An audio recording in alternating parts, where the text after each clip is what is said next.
আজ রতনের বেশ আনন্দ হচ্ছে। অনেকদিন পর তার বাড়িতে তার ছোটবেলার বন্ধু রাকিব আসবে। রাকিব এখন দেশে থেকে বেশিরভাগ দেশের বাইরে থাকে। সে দুবাইতে শ্রমিকের কাজ করে। সে যখন প্রথম বিদেশে যাচ্ছিল, গ্রামের কেউ বিশ্বাস করেনি সে এত কঠোর পরিশ্রমের কাজ করতে পারবে। হ্যাঁ, বরাবরই সে একটু আরামপ্রিয়, কিন্তু সবাইকে অবাক করে দিয়ে রাকিব বিদেশে গিয়ে বেশ ভালোভাবেই টাকা রোজগার করতে থাকে। রাকিবের এখনো বিয়ে হয়নি। ওইদিকে রতন কিছুদিন আগেই বিয়ে করেছে। তার বউয়ের নাম পূজা, দেখতে বেশ সুন্দরী। তার বউকে এখনো রাকিব দেখেনি। এবার সে অনেক দিনের জন্যই বিদেশে আছে। তাই যখন সে গত পরশু জানতে পারে রাকিব দেশে আসছে, তখন রতন বেশ আনন্দিত হয়। রতন ও রাকিব ছোটবেলা থেকে খুব ভালো বন্ধু। তারা ছিল একে অপরের প্রতিবেশী। তার সাথে একই স্কুলে পড়াশোনা করায় তাদের বন্ধুত্ব বেশ গাঢ় হয়। অন্য ধর্ম কখনোই তাদের মধ্যে বাধা হয়ে দাঁড়ায়নি। রতন ও রাকিবের মতো আর বেশি পড়াশোনা করেনি। স্কুলের পরপরই সে এক কাঠমিস্ত্রির কাছে কাজ শিখেছে, আর আজ সে এলাকার অন্যতম বড় কাঠমিস্ত্রি হয়ে উঠেছে। রতন আর রাকিব দুজনেই অল্প বয়সের মধ্যেই নিজেরা নিজেদের পায়ে দাঁড়িয়ে পড়েছে। রাকিবের ফেরার কথা শুনে রতন তাকে বলেছিল তার বাড়িতে তাকে একবেলা খেতেই হবে। তাই গতকাল ফিরে আজই রাকিব আসবে তার বাড়িতে খেতে। তাই সকাল সকাল রতন বাজার করে এনেছে। বউকে ভালো করে বুঝিয়ে দিয়েছে রান্না যেন ভালো হয়। পূজা মেয়েটা বেশ ভালো মনে। সে বুঝেছে তার স্বামীর খুব কাছের কোনো লোক আসবে, নইলে তার স্বামী এমন বাচ্চাদের মতো কেন করবে। অবশেষে দুপুর নাগাদ রাকিব আসে এক হাঁড়ি মিষ্টি নিয়ে। বন্ধুকে প্রায় 3 বছর পর দেখে নিজেকে ধরে রাখতে পারল না। রতন তাকে জড়িয়ে ধরে। তারপর দুই বন্ধু মিলে একসাথে বসে দুপুরের খাবার খায়। মাংসটা দারুণ রান্না করেছে পূজা। বৌদির হাতের রান্নার তারিফ না করে পারে না রাকিব। দুপুরে খাওয়ার পর দুই বন্ধু মিলে বেশ আড্ডা দিল। তারপর বিকেল হতেই দুজন মিলে এলাকা ঘুরতে বেরোলো। রতন এই জায়গায় নতুন বাড়ি করে এসেছে। রাকিব যখন শেষবার দেশে ছিল, তখন তারা আগে গ্রামের বাড়িতেই থাকতো। এই জায়গাটা সেই তুলনায় প্রায় শহরের মতোই। সন্ধ্যা নাগাদ দুজনে ফিরে এসে চা খেতে খেতে আড্ডা দিতে থাকে। 3 বছরে কতই না কথা জানি জমা হয়ে রয়েছে। ওইদিকে পূজা পড়ে ফাফরে। কথা ছিল বন্ধু শুধু দুপুরে এসে খাবে। ব্যবস্থাপনা ঠিক তেমনটাই হয়েছিল, কিন্তু এখন যা অবস্থা তাতে তো মনে হচ্ছে রাতের খাবারও বানাতে হবে। সে গিয়ে তার স্বামীকে ডাকে, বলে, একটু শুনে যাও তো তুমি। স্ত্রীর ডাক শুনে উঠে গিয়ে ব্যাপার ভোজের পর রতনেরও কথাটা মাথায় ঢোকে। সে ফিরে গিয়ে বন্ধুকে বলে, ভাই, আজকে কিন্তু তোকে চাচ্ছি না, খেয়ে দিয়ে এখানেই ঘুমাবি, তারপর কালকে বাড়ি যাবি। রাকিব বলল, দূর, না না, রাতে বাড়ি যেতে হবে। রতন বলে, কেন রে, বাড়িতে কি বিয়ে করা বউ রেখে এসেছিস নাকি? রতন হাসতে হাসতে প্রশ্ন করে। রাকিব হেসে বলে, না রে, আমি যদি রাতে এখানে থাকি বৌদিকে আবার কষ্ট দেওয়া হবে। রতন বলে, আরে কোনো চাপ নেই, তুই বস, আমি আসছি। রতন ফির তার স্ত্রীর কাছে আলোচনা করতে চায়। ঠিক হয়, দুই বন্ধু এখন একসাথে বাজারে গিয়ে বাজার করে আনবে। রাতের খাবার খেয়ে রাকিব আজ এখানেই থেকে যাবে। দুই বন্ধু মিলে আবারও বেরিয়ে পড়ে। বাজার করে আসার সময়ে তারা মদের দোকান থেকে 2 বোতল কিনে আনে। ঠিক হয়, রাতের খাবার খেয়ে দুই বন্ধু একসাথে বসে একটু মদ খাবে, সেই আগের দিনগুলোর মতো। রাতের খাবার খেয়ে দুই বন্ধু এখন ছাদে বসে মদ খাচ্ছে। তাদের মধ্যে নানা বিষয় নিয়ে আলোচনা হচ্ছে। রাকিব বলছে, দুবাইয়ে কাজের চাপ কেমন। অন্যদিকে রতন বলছে, তার কাঠমিস্ত্রি হিসাবে এলাকায় কেমন নামডাক হয়েছে। এদিকে নিচে অপেক্ষা করে চলেছে পূজা। সে বুঝতে পারছে না এই দুজন নিচে কখন নামবে। সারাদিনে তার পরিশ্রম কম হয়নি, অথচ এদের নিচে নামার কোনো নামগন্ধ নেই। অধৈর্য হয়ে এসে তার স্বামীকে ডাকল। পূজার ডাকের জবাবে আসি বলল বটে, কিন্তু তার চেয়ার ছেড়ে ওঠার কোনো ইচ্ছাই দেখালো না রতন। কিছুক্ষণ চুপ করে থেকে সে বলল, শালা, বিয়ে করে হয়েছে এক জ্বালা, শান্তিতে বসে একটা কাজ করার জন্যে। সে খানিক রেগেই গ্লাস তুলল। জবাবে রাকিব হেসে বলল, বৌদির মতো একটা এত সুন্দরী বউ পেয়ে তোর এমন কথা বলার কোনো মানে আছে? তারপরে সে রতনের দিকে ঝুঁকে পড়ে, কৌতূহল স্বরে জিজ্ঞেস করলো, আচ্ছা ভাই, তোর সাথে বৌদির যোগাযোগ হলো কীভাবে? রতন বলে, তোর বৌদির সাথে? আরে তোকে বলেছিলাম না আমাদের দেখাশোনা করে বিয়ে হয়েছে। ওর মাসির সাথে আমার এক আত্মীয়র আলাপ ছিল, ওরাই সব ঠিক করেছে। একটু থেমে কি যেন ভেবে রতন পূজার উদ্দেশ্যে চেঁচিয়ে বলল, শুনছ, তুমি ঘুমিয়ে পড়ো, আমরা একটু পরে আসছি। পূজা বুঝলো তাদের মদ খাওয়ার পর্ব শেষ হতে এখনও দেরি আছে। সে আর কিছু না বলে ঘরের আলো বন্ধ করে বিছানায় গিয়ে শুয়ে পড়ল। রতন বলল, তা তুই কবে বিয়ে শাদী করছিস? এই শোন না, রহমান চাচার মেয়ে কিন্তু তোর কথা জিজ্ঞেস করে মাঝে মধ্যে। ব্যাপার কি বলতো? রাকিব লজ্জায় হেসে ফেলে। ধুর, তুইও না কি যে বলিস। রতন বলল, আরে না, সত্যি বিয়ে করছিস কবে? কাউকে পছন্দ আছে নাকি? রাকিব হেসে বলল, আরে না না, কাউকে পছন্দ নেই। আর তাছাড়া এত তাড়াতাড়ি বিয়ে কে করবে? ভালোই তো আছি, কাজ করি, একা থাকি, আরামে আছি, কোনো ঝুট ঝামেলা নেই। রতন বলে, সে ঠিক আছে, কিন্তু একটা চাওয়া পাওয়া তো আছেই নাকি? কথাটা বলে সে চোখ টিপে রাকিবের উদ্দেশ্যে বিশেষ ইঙ্গিত করলো। তার ইঙ্গিত বুঝে রাকিব আবারও হেসে ফেলে। আরে দোস্ত, কী সব বলছিস বলতো? বৌদি আছে ঘরে। আরে তোর বৌদি এখন নিচে ঘুমাচ্ছে, বলতে কোনো সমস্যা নেই। তুই বল, লাস্ট কবে করেছিস? রাকিব বলে, কি লাস্ট কবে করেছি? আরে ওইটা, ন্যাকামো মারিস না, কবে করেছিস সেটা বল। রাকিব এবার মাতাল রতনের কথা বুঝতে পারে। সে বলে, সে অনেক দিন আগে, শেষবার এখান থেকে যাওয়ার আগে, সেই যে তোর সাথে গিয়েছিলাম সেবার। রতন বলে, ওরে, সে তো 3-4 বছর আগে। রতনের নেশা ক্রমশ ঘাড়ে থেকে গাঢ়তর হয়ে উঠেছে। রতন আর রাকিব আগে মাঝের মধ্যে নিষিদ্ধ পল্লীতে ঢু মারত। তাদের প্রথম হয় সেখানেই। রোজি নামে এক কর্মী তাদের দুজনের শান্ত করে। তখন তারা সবে মাত্র 20-25 জন। তাদের সাথে থাকা এক বন্ধু বলে, হাত মেরে আর কতদিন চালাবে, একদিন আসল কাজটা করে আয়। শান্তি আকাঙ্ক্ষার মতো দুজনেই জানতে চায় তাদের আসল সুখ অনুভব করতে হলে কি করতে হবে। সেই বন্ধুটি তাদের সমস্ত কিছু বলে দেয়। তারপর এক রাতে দুজনে বাড়িতে অজুহাত দিয়ে চলে যায় সেই সুখের নীড়ে। বন্ধুটির কথা মতো গিয়ে ওঠে তাদের থেকে বয়সে প্রায় 15 বছরের বড় রোজির কাছে। প্রথমে ঘরে ঢোকে রতন। তার এখনো মনে আছে রোজি নামের মহিলা প্রথমে শাড়ি পরে, আর সে বিছানায় বসে হাঁ করে তাকিয়ে থাকে তার দিকে। তার অবস্থা বুঝে রোজি হেসে ওঠে, তার কাছে এসে এক ধাক্কা দিয়ে বিছানায় শুয়ে দেয়। তারপর নিজেও শুয়ে পড়ে তার পাশে। রতন বেশ আড়ষ্ট হয়ে তার পাশে শুয়ে আছে দেখে রোজি খানিক বিরক্ত হয়ে তার হাত দিয়ে রতনের জামা খুলে দিয়েছিল। তখন মনে হচ্ছিল রতনের শান্তি যেন ফেটে যাবে। এক হাত দিয়ে কিছুক্ষণ চামড়াটা ওঠানামা করতে অনভিজ্ঞ রতনের জলপতন হয়। সে কোনো রকম সংকেত না দিয়ে নিজেকে আর ধরে রাখতে পারে না। আকাশের দিকে মুখ করে থাকায় রতনের জল শূন্য নির্গত হয়ে আবার নিচে নেমে এসে রতনের আর বিছানা মেখে যায়। রোজির হাতেও কিছু জল লাগে। এত তাড়াতাড়ি জল ছেড়ে দেওয়ায় রোজি হেসে উঠে বসে।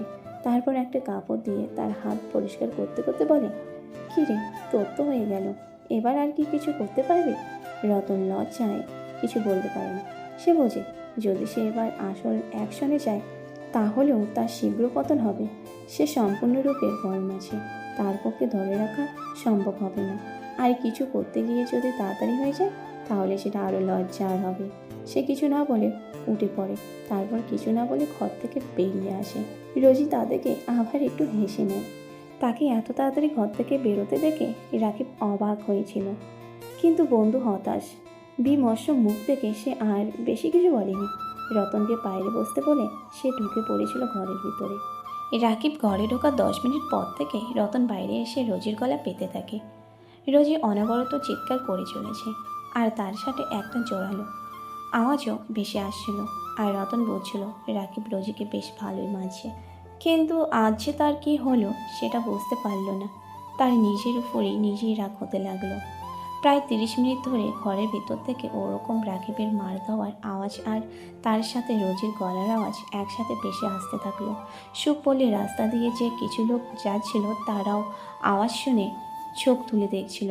অভিজ্ঞ রোজিকে এভাবে পেটাচ্ছে। ওই অবস্থায় দাঁড়িয়ে রতনের নিজের বন্ধুর উপর গর্ব হচ্ছিল ঠিকই, কিন্তু খানিক হিংসাও হচ্ছিল। যাই হোক, কাজ মিটিয়ে যখন রাকিব ঘর থেকে বেড়ালো তখন তার মুখে তৃপ্তি আর বিজয়ের হাসি। সে কাছে এসে বলল, যা মেরেছি 2 দিন ঠিক করে চলতে পারবে না। কিন্তু কথাটা খুব একটা সত্য হলো না। পরের দিনই তারা দুজনেই ফিরে গিয়েছিল রোজির কাছে। তবে আজকে আর তারা দুজনই নয়, রতন একাই পিটিয়েছে। রাকিবের কাছে আজকের জন্য বাজেট ছিল না। ঘরে ঢুকেই রতন দেখে রোজি স্বাভাবিকভাবেই চলছে। আসলে সে অভিজ্ঞতা ছিল এত সহজে একটা বাচ্চা ছেলের মার খেয়ে সে তার চলন শক্তি হারাবে, এটা ভাবাটা বোকামো। রোজি তাকে বলে, কি হিরো, আজকেও কি? না, আসছে পাক্কা 15 মিনিট ধরে রোজিকে আসছে প্রস্তুত হয়ে এসেছিল। রোজিও তার দিকে প্রশংসার দৃষ্টিতে তাকায়। নিজের ভাইয়ের বয়সী এক ছেলের কাছে তার আবারও মার খেতে মন চায়, কিন্তু রতনের পকেট আর ক্ষমতা কোনোটাই না থাকায় সেদিনের মতো আর ঘটনা এগোয় না। পরে অবশ্য রতন আর রাকিব দুজনই আরও কয়েকবার রোজির কাছে এবং অন্যদের কাছে গেছে। রাকিব বলে, কী রে, কী ভাবছিস? রাকিবের কথায় রতনের ঘোর কাটে। সে বলে, না, তেমন কিছু না। তারপরে গ্লাসে চুমুক দিয়ে বলে, তুই শেষবার করার পর আর করিস না, তোর ভিতরে ঠিক আছে তো? বলেই হেসে ওঠে। রাকিব বলে, আরে তা নয়, সময় সুযোগ তেমন পাইনি তাই। রতন বলে, নাকি কাউকে পছন্দ আর তাই এসব আর কিছু করছিস না?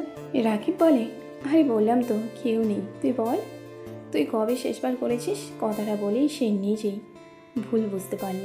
রতন তো এখন বিবাহিত, তার কাছে এসব জানতে চাওয়া ভুল হয়ে গেছে, কিন্তু মদের ঘুরে সেও বলে ফেলেছে।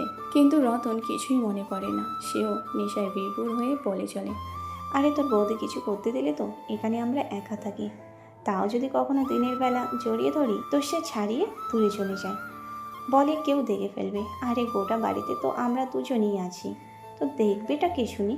রাতে কিছু করতে গেলে বলে সে ঘর অন্ধকার করে তারপর।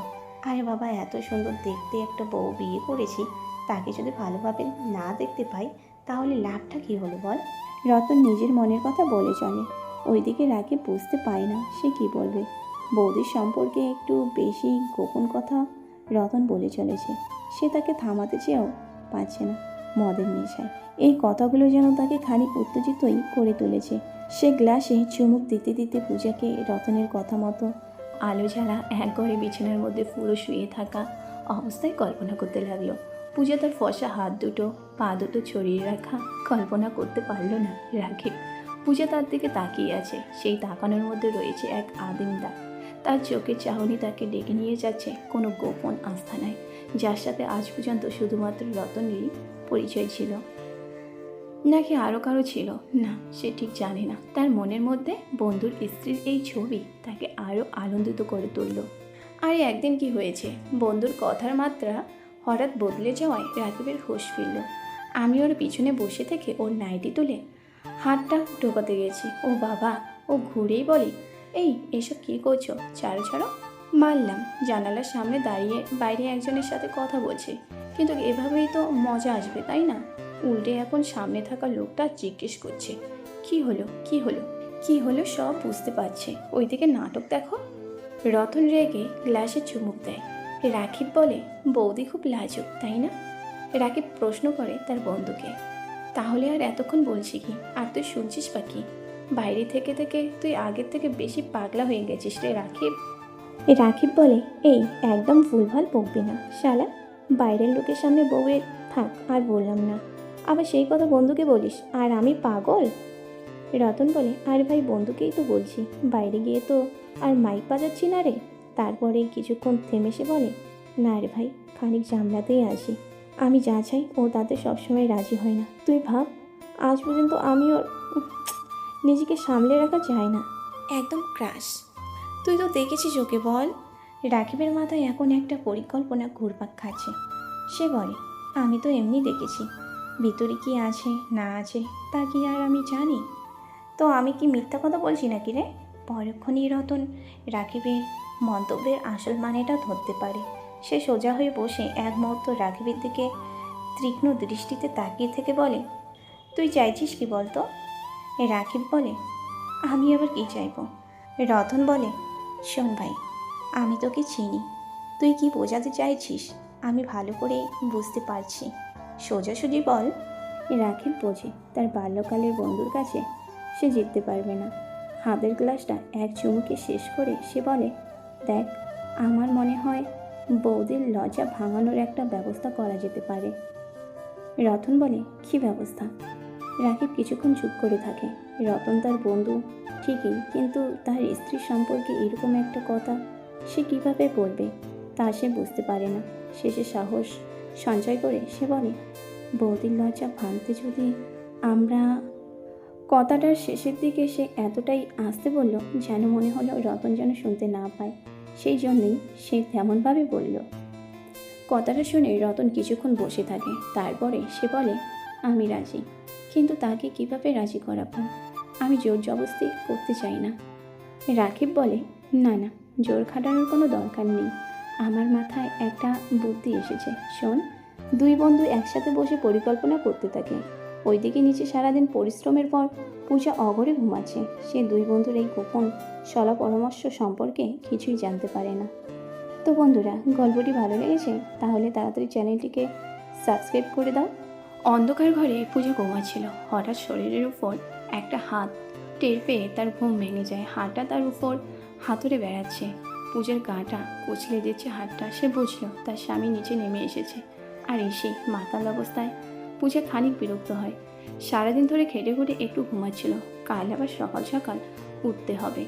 আর তাছাড়া আজ তাদের বাড়িতে তো এক অতিথিও আছে। তার থাকাকালীন কি এগুলো করা উচিত? সে হাতটা ঠেলে সরিয়ে দেয় এবং উল্টো দিকে ঘুরে শোয়। সে ঘুম জড়ানো স্বরে বলে ওঠে, উফ, একটু ঘুমাতে দাও না, কাল হবে। তার কথা শেষ হতেই একটা হাত তার মুখের উপর এসে পড়ে, যেন তার মুখ চেপে ধরেছে। কিন্তু আলতো করে পূজা খানিক অবাক হয়। সে তার দুই হাত দিয়ে হাতটাকে সরানোর চেষ্টা করে, কিন্তু তেমন লাভ করে উঠতে পারে না। পূজা চিত হয়ে শোয়ায় আর একটা হাত আবারও পূজার উপর। এইবার পূজা উঠে বসতে যায়। সে খানিক ঘাবড়ে গেছে, কিন্তু তাকে উঠতে বা বসতে দেওয়া হয় না।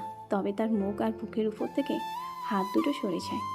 অন্ধকার ঘরে পূজা ভালোই বুঝতে পারছে না কি হচ্ছে। পূজা রাতে ঘুমানোর সময় ঘটনা। একটা হাত তার দুই হাতকে সরিয়ে দেয়। তারপরেই পূজা তার মুখের অস্তিত্ব টের পায়। পাশের ঘরেই তাদের আজকের অতিথি শুয়ে রয়েছে, আর তারা এই ঘরে। বিষয়টা কল্পনা করেই তার আনন্দ আরও বেড়ে গেল। তার এক বান্ধবী গল্প করেছিল, বান্ধবীটি তার হানিমুনে যে হোটেলে উঠেছিল তার দেওয়াল থেকে নাকি পাতলা ছিল। ফলে তারা যখন সারাদিন ধরে ঘুরে বেরিয়ে রাতে হোটেলে ফিরে থাকতো, তখন তাদের ঘরের আওয়াজ তাদের পাশের ঘরও পৌঁছাতো, আর তাতে আনন্দ নাকি আরও বেড়ে যেত। পূজা জিজ্ঞেস করেছিল, তোরা কি করে বুঝলি তোদের ঘরের আওয়াজ পাশের ঘরে যায়? জবাবে বান্ধবী বলেছিল, আরে পাশের ঘরেও তো এক বড়বউ ছিল, তো ওরাও যখন থাকতো ওদের আওয়াজ, মেয়েটার চিৎকার আর ছেলেটার নিঃশ্বাসের আওয়াজ তো আমরা আমাদের ঘরে বসে পেতাম। যখন দেখতাম ওরা, তখন আমরাও শুরু করে দিতাম।